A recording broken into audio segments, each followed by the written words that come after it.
প্রেম করে পালিয়ে বিয়ে করা জায়েজ আছে কি? আজকালকার হাসবেন না, এটা হাসির কথা না। যেই যুবক বাপ মাকে মাইনাস করে বিয়ে করে, খবর লাগা 90 ভাগেরও বেশি যুবকরা বিয়েতে কখনো খুশি হতে পারে না। মেয়ে মানুষ বিশ্বাস করা বড় দায়। আজ মনে হবে রাজরানী, কাল মনে হবে কাল লাগিনি বিয়ে করে বাসায় আমি নিয়ে আসছি। কথা ঠিক আছে কিনা বলো? সব মেয়ে খারাপ, it's not like that. I don't measure everyone equally. Everyone has different kind of personality. এক একজনের ব্যক্তিত্ব এক এক রকম, এক একজন এক এক রকম মানুষ। তবে সব মেয়েকে খারাপ বলা যায় না, বাট বেশিরভাগ ক্ষেত্রে আব্বা আম্মার দোয়া নাই যেই বিয়েতে, সুখ নাই সেই বিয়েতে।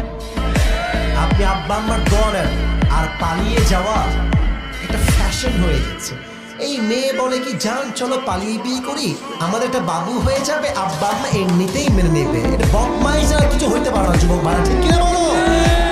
আগে you have to try your best. আব্বা প্লিজ একটু বোঝার ট্রাই করো, আমি বিয়ে না করলে আমার চরিত্র দিন দিন নষ্ট হয়ে যাবে। আব্বা যান, আপনি রাজি হয়ে যান, আপনি ট্রাই করেন, না মানলে প্রতিবাদ করেন, ঝগড়া করেন, ঘুষাঘুষি করেন বাড়ির ভিতরে, করবো বিয়ে, আমি বিয়ে করতেই হবে, দিবা না মানে?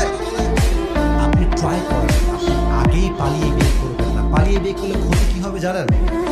আব্বা আমার দোয়া তো নাই, আপনি আগেই ফেল করবেন। 2 নাম্বার, পালিয়ে বিয়ে করলে কি হয়? বিপদে পড়তে পারেন না। হ্যাঁ, বিপদে পড়তে পারেন না। আপনি একটা বাড়িতে উঠেছেন পালিয়ে গিয়ে, এখন আপনার চাকরি দাঁড়ি ভাড়া দিবেন কই থেকে? 3 বেলা খাইতে হবে তো।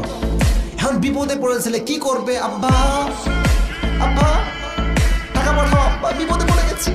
বাপ বলবে যা আরো বিয়ে কর, আরো বিয়ে কর, যা। ঠিক কিনা বলেন যুবক ভাইরা? এখন বাপ মায়ের সাপোর্টটা তুমি পাবা না। এখন তুমি কি করবা? আব্বা আম্মার পারমিশন নিয়ে, দোয়া নিয়ে বিয়ে করো। বিপদে পড়লে বাপ মা বলবে যাই হোক, আমার ছেলে যতই খারাপ হোক বিয়ের সময় আমার দোয়াটা নিয়েছে, যা কত কি লাগবে আমি তোকে দিচ্ছি, আমাকে বিকাশ নাম্বারটা পাঠায় দে। আব্বা আমার দোয়াও থাকবে, সাপোর্ট থাকবে। 3, পালিয়ে বিয়ে করলে সবচেয়ে বড় প্রবলেম হচ্ছে, ভাই মেয়ে মানুষই কিন্তু আবেগ একটু বেশি, রাগ করবে না। হ্যাঁ, বলবে যে তোমাকে বিয়ে করে আমার জীবনটাই তামা তামা হয়ে গেল। আমি বাপের বাসায় থাকতে কোনো শাক দিয়ে ভাত খাই নাই, তুই আমাকে শাক দিয়ে ভাত খাওয়াচ্ছ কেন? হ্যাঁ ডিম কেন? আমার কাপড় কোথায়, জামা কোথায়? এ যদি ডিমান্ডই হয়, পুষ্পা বাস কারে কয়। অতএব বুঝে শুনে যুবক ভাইয়ারা, আব্বা আম্মাকে কনভিন্স করো, আমি নাই এখানে থাকবো না, হুজুর আছে, আমার ভাই আছে, নিয়ে গিয়ে বুঝাও, মজলিস করো, সর্বোচ্চ ট্রাই করবা আব্বা আম্মাকে রেখে একসঙ্গে বিয়ে করার জন্য। রাজি আছো তো ইনশাআল্লাহ? অতএব পালিয়ে বিয়ে করা জায়েজ না, এটার ব্যাখ্যা দিব না। প্রথম কথায় পালিয়ে বিয়ে তোমরা করতেই যাবে না, বলো সবাই